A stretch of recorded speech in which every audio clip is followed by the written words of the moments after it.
दुसऱ्या दिवशी सकाळी जाग येताच मला भैरवीची आठवण आली.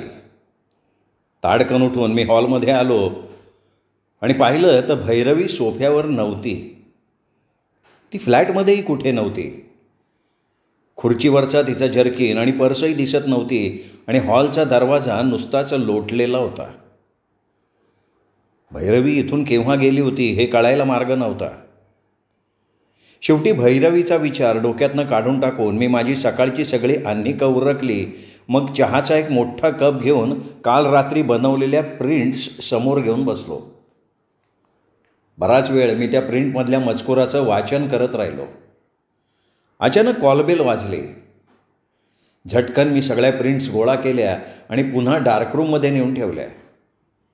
डार्करूमला कुलूप घातलं आणि मग बाहेर येऊन दरवाजा उघडला तर दारात कमलेश उभा होता. त्याचा चेहरा कमालीचा चिंताग्रस्त दिसत होता. ये रे ये, मी म्हणालो. तो आत आला. मी त्याला विचारलं, म्हटलं आज सकाळी सकाळी इकडे कसा? विकी, भैरवी इथे आली होती. भैरवी इथे? हां, इथे. कधी? अरे काल रात्री. भैरवी इथे कशाला येईल? नाही, मला वाटलं कदाचित ती इथे आली असेल. ती इथेच आली असेल असं तुला का वाटतंय? नाही, इथेच असं नाही. जिथे जिथे ती जाण्याची शक्यता होती त्या सगळ्या ठिकाणी मी तिची चौकशी करतोय आणि त्यात एक जागा तुझी, म्हणूनच.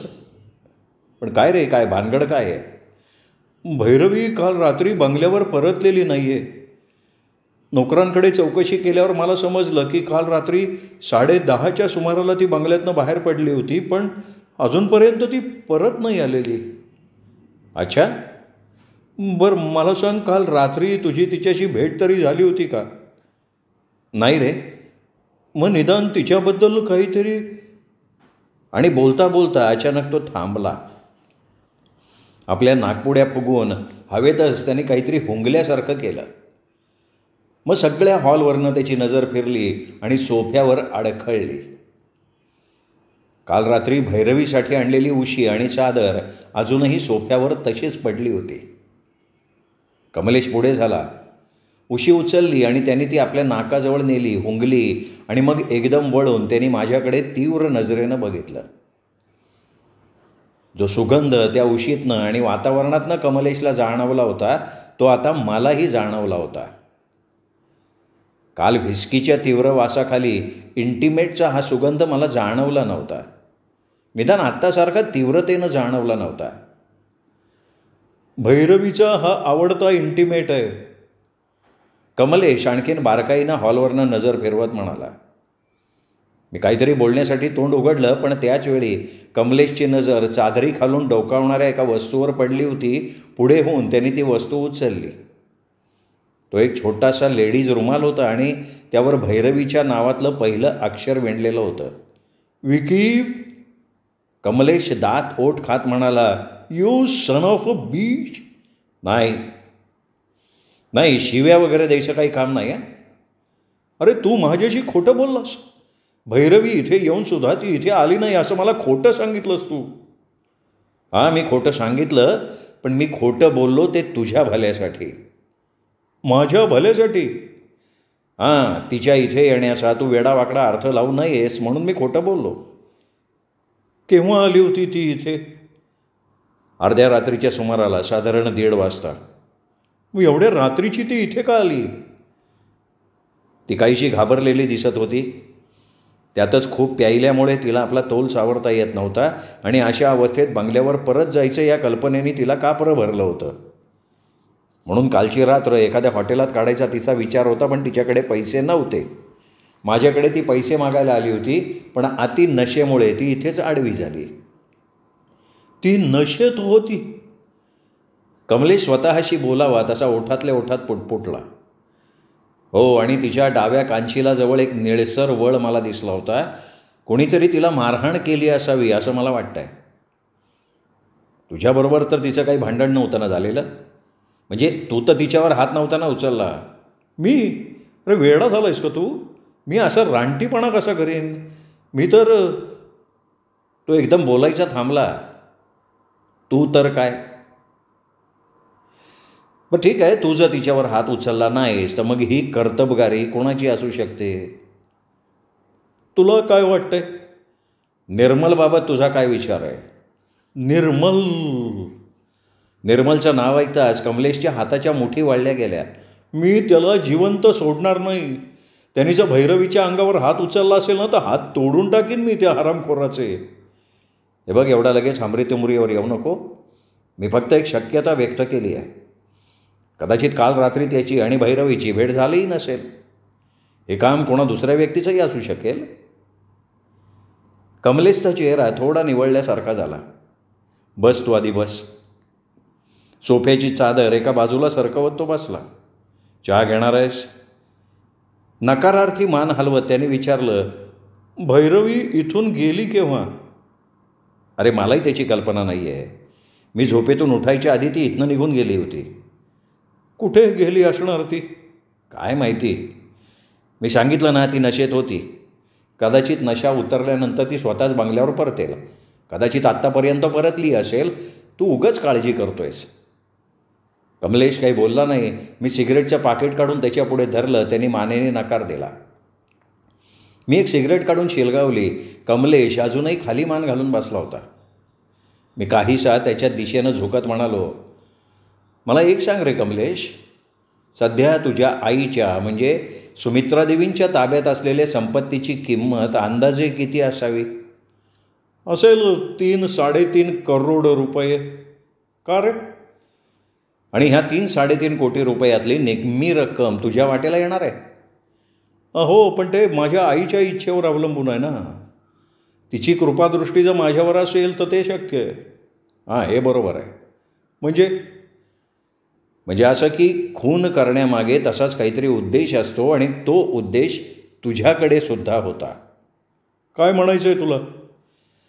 तुझ्या वडिलांच्या मृत्यूपत्रानुसार तुम्हा तिघा भावांपैकी कोणीही जर आपल्या आईच्या मनाविरुद्ध लग्न केलं तर ती त्याला या संपत्तीतला हिस्सा नाकारू शकते. अरे हे मला माहिती आहे म्हणून तर मी लग्न नाही ना केलं. तसं नसतं तर मी कधीच भैरवीशी लग्न करून मोकळा झालो असतो. अरे पण तू तर ऑलरेडी लग्न केलं आहेस ना. काय? हो. 1987 साली गोव्यातल्या ज्युली डिसोजा नावाच्या एका ख्रिश्चन मुलीशी तू लग्न केलं नव्हतंस? कमलेश एकदम धक्का बसल्यासारखा माझ्याकडे बघत राहिला. ज्युली डिसोजाशी तू गुपचूप लग्न केलं होतंस आणि मग 1-2 महिन्यात एक भली मोठी रक्कम तिला देऊन तू तिच्यापासनं घटस्फोट घेतला होतास. ही गोष्ट आपल्या तपासाच्या दरम्यान रामदासला समजली होती. आपल्या वडिलांच्या मृत्यूपत्रानुसार सुरुवातीचे जे 10 लाख रुपये तुला मिळाले होते तेच तू त्या पोरीला दिले असावेस कमलेश. कमलेश, आपला हा रिपोर्ट रामदास जर सुमित्रा देवींना देण्यात यशस्वी ठरला असता तर ही गोष्ट तुझ्या आईलाही समजली असती आणि मग आपल्या मर्जीविरुद्ध लग्न केलं म्हणून सुमित्रा देवींनी चुटकीसरशी तुला या करोडो रुपयांच्या संपत्तीपासून वंचित केलं असतं. रामदासचा खून करण्यासाठी हा एवढा उद्देश पुरेसा नाही आहे का? अरे पण रामदासचा खून मी नाही केला असं तू म्हणतोयस रे. अरे पण ते खरं आहे ना. रामदासचा खून करायची मला गरजच काय होती? माझं ते लग्न म्हणजे एक विसरला गेलेला इतिहास होता. त्या लग्नाच्या लफड्यात मला जाणीवपूर्वक अडकवलं गेलं होतं आणि हे सगळं मी आईला समजावून सांगू शकत होतो. ते लग्न म्हणजे एक चाल होती, एक फसवणूक होती. नकळत मी त्याच्यात फसलेलो होतो हे मी माझ्या आईला समजावून सांगितलं असतं आणि माझी खात्री आहे की हे सगळं ऐकल्यावर तिने मला माफ केलं असतं. त्यासाठी रामदासचा खून करायची काही गरज नव्हती. त्या लग्नाच्या लफड्यात तुला अडकवलं गेलं होतं म्हणजे काय? एका मित्राबरोबर फिरायला म्हणून मी गोव्याला गेलो होतो. तिथे 2 ख्रिश्चन मुलींची आमची ओळख झाली होती.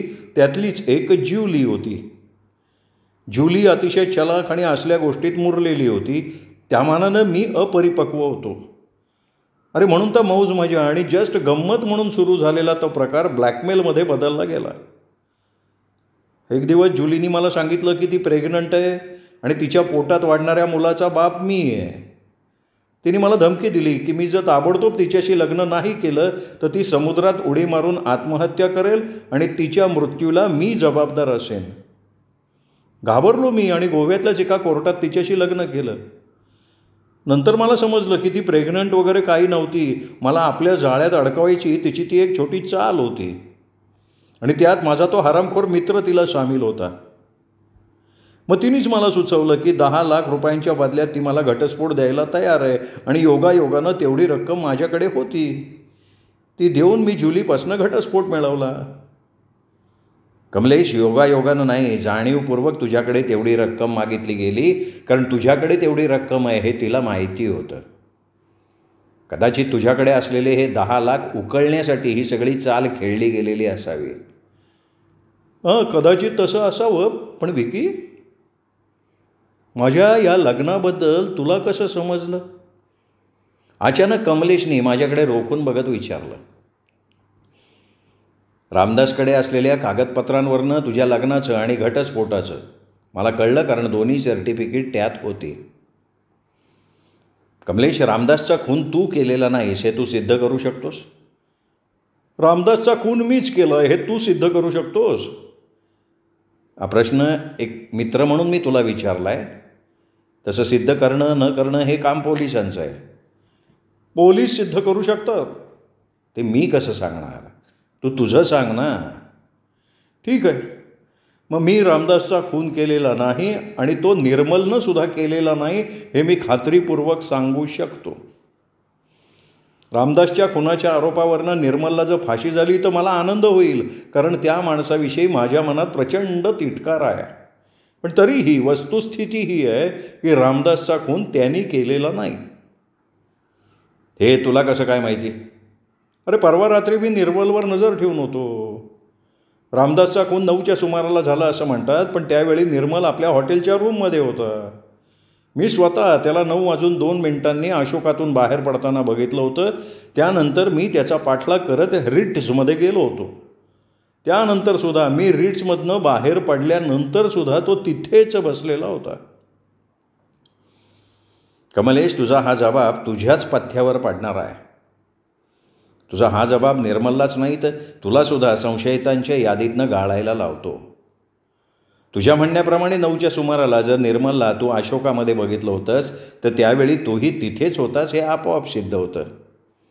म्हणजे निर्मलची ॲलिबी सिद्ध करता करता तू स्वतःची ॲलिबी सिद्ध करतोयस असा त्याचा अर्थ होतो ना. कमलेश एकदम गप्प झाला. तू गाडी आणली आहेस का? माझ्या अचानक विचारलेल्या त्या प्रश्नानं गडबडून जात कमलेश म्हणाला, का? चल ना, जरा निर्मलची भेट घेऊ. त्यालाच विचारू का परवा रात्री त्यानेही तुला पहिल्यांदा अशोकामध्ये आणि नंतर रिट्समध्ये पाहिलं होतं का? शक्य झालं तर भैरवी काल रात्री त्याच्याकडे आली होती का आणि तिच्याशी त्याचं काही भांडण वगैरे झालं होतं का हेही त्याच्याकडनं माहीत करून घ्यायचा आपण प्रयत्न करू. चल की. कमलेश झटकन उठून उभा राहत म्हणाला, आणि जर त्यांनी भैरवीवर हात उचललेला होता असं सांगितलं ना, आज त्याची काही खैर नाही हे लक्षात ठेव तू. आम्ही हॉटेल अशोकावर पोचलो खरे, पण निर्मलशी काही आमची भेट होऊ शकली नाही कारण आम्हालाच काय तो कोणालाच आता कधीच भेटू शकणार नव्हता. निर्मलचा खून झालेला होता. हॉटेल अशोकापासून दूर कंबाला हिलच्या परिसरातल्या एका उजाड रस्त्यावर उभ्या असलेल्या त्याच्या कारमध्ये पुढच्या सीटवर तो मृतावस्थेत पडलेला होता. त्याच्या कानशीला ते गोळी घुसली होती आणि त्याच्या हाताजवळ एक रिव्हॉल्वर पडलेलं होतं. विशेष म्हणजे कारचे सगळे दरवाजे आतल्या बाजूनं बंद असलेले आढळून आले होते. मृतदेह बाहेर काढण्यासाठी शेवटी पोलिसांना कारच्या एका खिडकीची काच फोडावी लागली होती. चौकशीअंती कार काल रात्रीपासून तिथेच उभी होती, पण केव्हापासून उभी होती हे कोणी सांगू शकलेलं नव्हतं. सकाळी जेव्हा रस्त्यावर वर्दळ सुरू झाली होती तेव्हा कोणाचं तरी लक्ष त्या कारकडे गेलं होतं. त्यांनी कारच्या पुढच्या सीटवर स्टिअरिंगवर रक्तानं माखलेला चेहरा टेकून पडलेला तो मृतदेह बघितला आणि लगेच पोलिसांना फोन केला होता. सुरुवातीला पोलिसांनी ही आत्महत्येची केस आहे असंच अनुमान काढलं होतं, पण नंतर बॅलिस्टिक एक्सपर्टनं मृतदेहाची तपासणी केल्यावर ठामपणे सांगितलं होतं की ज्या अँगलनं गोळी कानशिलात घुसली होती ते बघता निर्मल स्वतःला तशी गोळी झाडणं शक्य नव्हतं. शिवाय रिव्हॉल्वर त्याच्या डाव्या हाताजवळ पडलं होतं आणि गोळी मात्र त्याच्या उजव्या कानशिलात घुसलेली होती. बॅलिस्टिक एक्सपर्टनं दिलेल्या या रिपोर्टनंतर ही खुनाची केस असल्याचं पाटलांनी प्रेसला सांगितलं होतं. बॅलिस्टिक एक्सपर्टनं दिलेल्या रिपोर्टमधनं आणखीन एक गोष्ट स्पष्ट झाली होती. कारमध्ये सापडलेल्या त्या रिव्हॉल्वरमधनं झाडलेल्या गोळीनं निर्मलचा मृत्यू झाला होता. रिव्हॉल्वरच्या गोळ्यांची एक पेटी ही अशोकामधल्या निर्मलच्या खोलीत पोलिसांना सापडली होती. रिव्हॉल्वरचं रजिस्ट्रेशन चेक केल्यानंतर ते रिव्हॉल्वर कोणा भवानीसिंग वाघेला नावाच्या व्यक्तीचं असल्याचं पोलिसांना आढळून आलं होतं. इन्स्पेक्टर पाटलांच्या देखरेखीखाली पोलिसांनी अगदी कसून निर्मलच्या खोलीची झडती घेतली होती आणि त्यातून पोलिसांच्या हाती एक मोठी धक्कादायक गोष्ट लागली होती. निर्मलच्या सामानात त्यांना एक ड्रायव्हिंग लायसन्स मिळालं होतं. त्यावर भवानीसिंग वाघेला हे नाव आणि सुरतमधला एक पत्ता लिहिला होता. पण मजेची गोष्ट म्हणजे लायसनवर जो आयडेंटिफाय करण्यासाठी फोटो लावला होता तो फोटो मात्र निर्मलचा होता. पोलिसांनी त्यावरून हाच निष्कर्ष काढला होता की निर्मलचं खरं नाव भवानीसिंग वाघेला होतं. मला मात्र ते ऐकून फारसं आश्चर्य वाटलं नव्हतं, कारण पोलिसांनी काढलेला हा निष्कर्ष मला आधीच माहिती होता. काल रात्री रामदासच्या निगेटिव्हचे जे प्रिंट्स मी बनवले होते त्यातून अनेक धक्कादायक गोष्टी मला समजल्या होत्या ना, त्यातली ही एक गोष्ट होती. रामदासच्या कागदपत्रातल्या 3 कागदपत्रांवर मी भवानीसिंग वाघेलाचं नाव पाहिलं होतं. एक जन्मतारखेच्या दाखल्यावर, एक लग्नाच्या सर्टिफिकेटवर आणि एक पोलिसांच्या रेकॉर्डच्या फोटोस्टॅट कॉपीवर. पोलिसांच्या या रेकॉर्डवरनं भवानीसिंग वाघेला हा एक शिक्षा भोगलेला गुन्हेगार होता. स्मगलिंगच्या आरोपावरनं त्याला 3 वर्षांची सक्त मजुरीची शिक्षा झाली होती. पोस्टमार्टेमबाबतही प्रेसला माहिती देताना पाटलांनी सांगितलं की पोस्टमार्टेमच्या रिपोर्टनुसार निर्मल उर्फ भवानीसिंग वाघेलाचा खून काल रात्री 11 आणि 12च्या दरम्यान झाला होता. निर्मलचा त्याच्या स्वतःच्याच रिव्हॉल्वरनं झालेला खून बघून माझ्या डोक्यात एकच विचार पुन्हा पुन्हा येत होता. ज्या कोणी रामदासचा खून केला होता ना त्यांनीच निर्मलचाही खून केलेला असावा, कारण रामदासचा खूनही त्याच्या स्वतःच्याच रिव्हॉल्वरनं करण्यात आला होता. जणू खुन्याची ही एक पद्धतच असावी. जसं रामदासवर आपलं रिव्हॉल्वर रोखून त्यांनी त्याचं रिव्हॉल्वर काढून घेतलं होतं आणि मग त्याच रिव्हॉल्वरनं रामदासचा खून केला होता, तसंच कदाचित त्यांनी निर्मलचं रिव्हॉल्वर काढून घेऊन मग निर्मलचा खून केलेला असावा. नकळत मला भैरवीच्या पर्समध्ये पाहिलेल्या रिव्हॉल्वरची आठवण झाली. आपलं ते रिव्हॉल्वर निर्मलवर रोखून भैरवी त्याच्याकडचं रिव्हॉल्वर काढून घेऊ शकत होती, मग निर्मलच्याच रिव्हॉल्वरनं ती त्याचा खून करू शकत होती. आणि म्हणूनच ती माझ्या फ्लॅटवर आली तेव्हा एवढी घाबरलेली तर नव्हती. नुकताच खून करून आलेला माणूस थोडाफार का विना घाबरणारच ना. याचा अर्थ हे दोनही खून भैरवीनेच केला असावेत, शक्य आहे. आता तर ते काळ्या रंगाचं फरची कॉलर असलेलं चामड्याचं जर्किनही तिचंच असल्याचं आपल्याला समजलं आहे.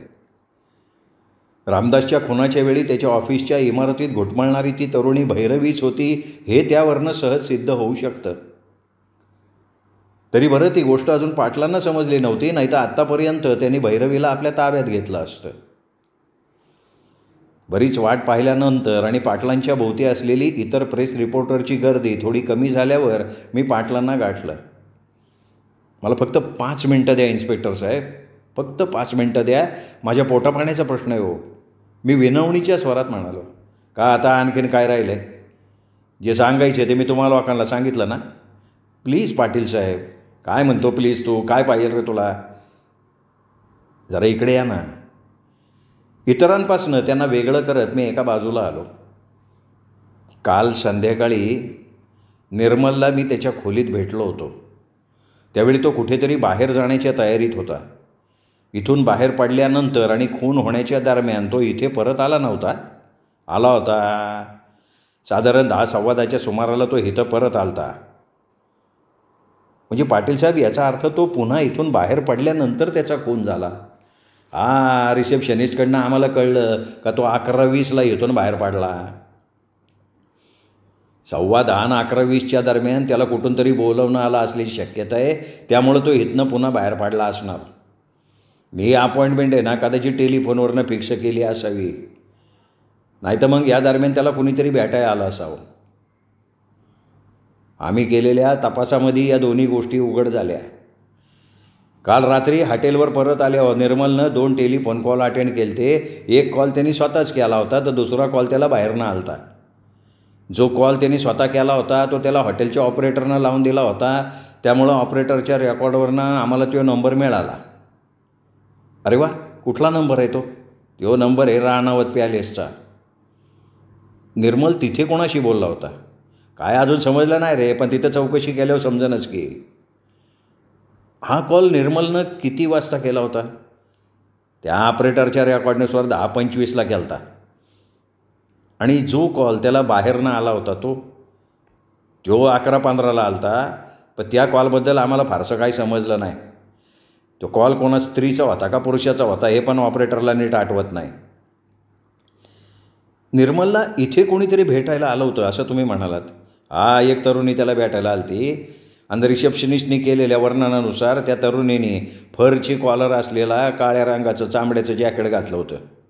येतं आहे का काय लक्षात रिपोर्टर साहेब? आलं ना आलं. ती तरुणी यापूर्वी पण निर्मलला भेटायला इथं येत होती हे आम्हाला समजलं आहे. किती वाजता ती आली होती? ती आली ती 11 वाजायला 10-15 मिनटं बाकी असताना. आणि गेली कधी? अरे ते नाही समजलं. तिला इथून जाताना कोणी बघितलंच नाही.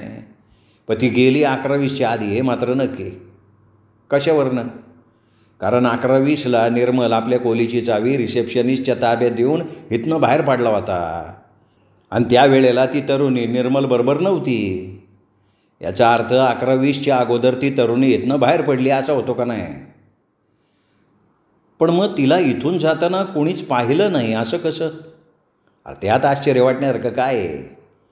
रात्रीची वेळ असल्यामुळं रिसेप्शनवर फारशी गर्दी नव्हती. त्यामुळे रिसेप्शनिस्ट इकडं तिकडं कुठंतरी गेला असेल किंवा दुसऱ्या कुठल्या तरी कामात तो व्यग्र असताना ती तरुणी गेली इथनं निघून. त्यामुळं तो तिला बघू शकला नाही.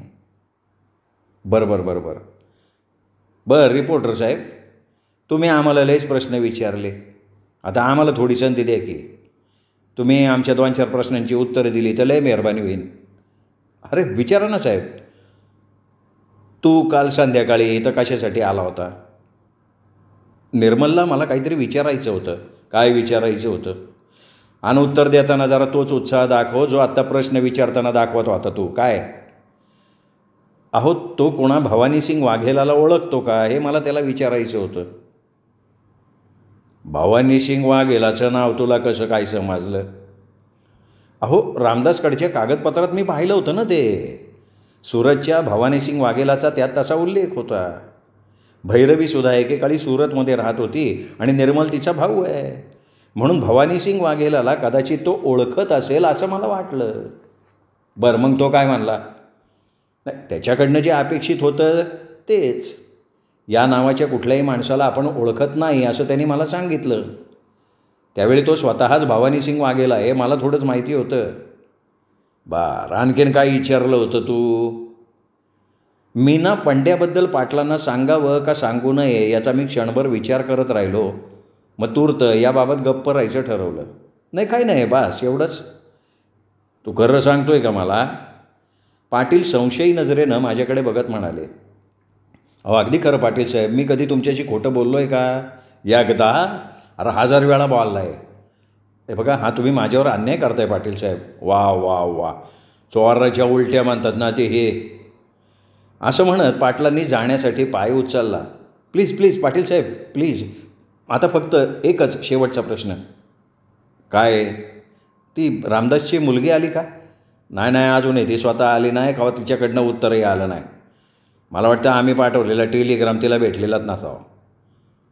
मग आता रामदासच्या डेड बॉडीचं काय करणार? अरे ती बॉडी आम्ही शंकरसिंगच्या ताब्यात देऊ. तो जर तुला भेटला तर त्याला तसं सांग. ठीक आहे असं मी म्हणालो आणि पाटलांपासून दूर झालो. कारण आता तिथे थांबण्यात अर्थ नव्हता. मी हॉटेल अशोकामधनं बाहेर पडलो. माझ्याबरोबर आलेला कमलेश केव्हाच तिथनं निघून गेला होता. रस्त्यावर येताच मी एका टॅक्सीला हात केला. मुंबई सेंट्रल.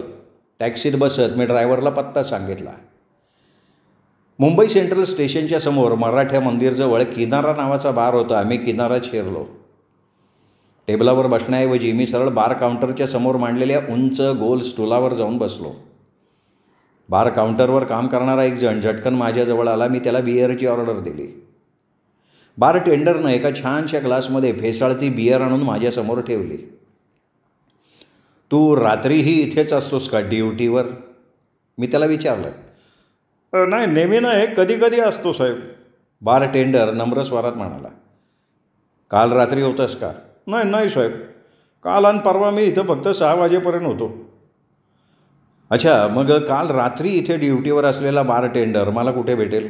नाही, काय कल्पना नाही साहेब. काय यावेळेला तो आपल्या घरी असणार ना. त्याची ड्युटी संध्याकाळी 6 वाजता सुरू होणार. काय नाव काय त्याचं? रज्जाक. त्याचं घर कुठे माहिती आहे तुला? नाही साहेब. अच्छा.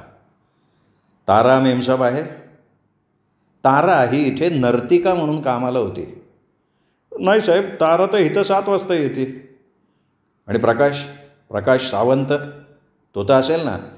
हो साहेब, तुम्ही तर इथल्या बऱ्याच लोकांना ओळखता की. बार टेंडर नव्या नजरेनं माझ्याकडे बघत म्हणाला. अरे, या बारचा मालक सदानंद शेट्टी, त्यालाही मी ओळखतो. साहेब, सावंत साहेब असतील बरं का. जर त्याला बोलून आण. म्हणून न्यू इंडिया टाइम्सचा विक्रम राजे आलाय.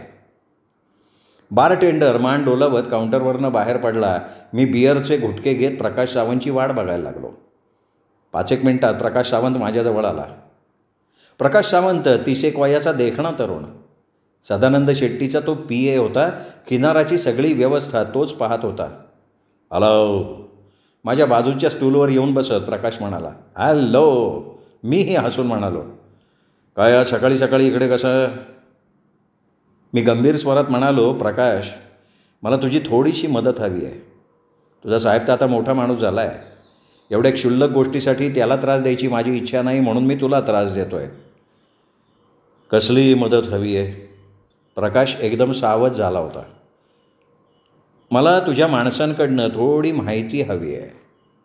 कसली माहिती हवी आहे तुम्हाला? काल रात्री इथे एक तरुणी आली होती. बार बंद होईपर्यंत ती इथेच बसली होती. तिचं थोडक्यात वर्णन मी सांगतो. दिसायला ती अतिशय सुंदर. तिने केसांचा शोल्डर कट केलेला होता. अंगावर एक जीनची पॅन्ट, पांढरा टी-शर्ट होता आणि त्यावर तिने फरची कॉलर असलेला काळ्या रंगाचा चामड्याचा जर्किन घातला होता. ती एकटीच होती. मला वाटतं तुझ्या रज्जाक नावाच्या बार टेंडरला तिची आठवण नक्कीच राहिली असेल. ती तरुणी इथे किती वाजता आली होती आणि इथून किती वाजता गेली होती हे तू त्या रज्जाकला विचारून मला सांग. ही माहिती मिळणं माझ्या दृष्टीने फार आवश्यक आहे. ओके, ठीक आहे, मी विचारून सांगतो. हे माझं कार्ड. मी माझं व्हिजिटिंग कार्ड काढलं, त्याच्यासमोर ठेवलं. यावर माझा ऑफिसचा घरचा दोन्ही नंबर आहेत. फोनवरून मला कळवलं तरीही चालेल. ओके, कळवेन मी. आणि प्लीज ही माहिती मला आजच पाहिजे. पुढच्या आठवड्यात नको आहे. आजच मिळेल. मी आत्ताच कोणाला तरी रज्जाकच्या घरी पाठवतो. थँक्यू. आणखीन काही? नाही, तुर्त एवढंच. अच्छा, मग मी निघू? मी मान हलवून संमती दिली. प्रकाश सावंत माझा निरोप घेऊन पुन्हा आतल्या बाजूला अदृश्य झाला. तो जाताच मीही माझा बिअरचा ग्लास रिकामा करून उठलो. बिल देण्यासाठी मी खिशातनं पाकिट काढलं. नाही हो साहेब, नाही. मी खिशातनं पाकिट काढताच बार टेंडर म्हणाला. अहो प्रकाश साहेब, आपल्याकडनं बिल घ्यायचं नाही असं सांगून गेलेत. सांगून गेले? कधी? मी तर त्यांनी काही म्हटलेलं पाहिलं नाही, ऐकलं नाही. नाही, तुम्ही पाहिलं नाही, पण ते सांगून गेले. कमाल आहे. मी आश्चर्यानं उद्गारलो. बार टेंडर काहीही न बोलता नुसताच आदबीनं हसला. मी पाकिट पुन्हा खिशात ठेवलं आणि बार टेंडरला म्हणालो, तुझ्या प्रकाश साहेबांना ड्रिंक्सबद्दल माझ्यातर्फे धन्यवाद सांग रे बाबा. बार टेंडरनं मान डोलवली आणि मी किनारातनं बाहेर पडलो. श्रोते हो, सुरेश वैद्य लिखित धागे दोरे या कादंबरीचा हा भाग इथेच संपला. पुढचा भाग ऐकण्यासाठी उद्या भेटूयात दीपक रेगे कथाकथन चॅनलवर. तोपर्यंत नमस्कार श्रोते हो.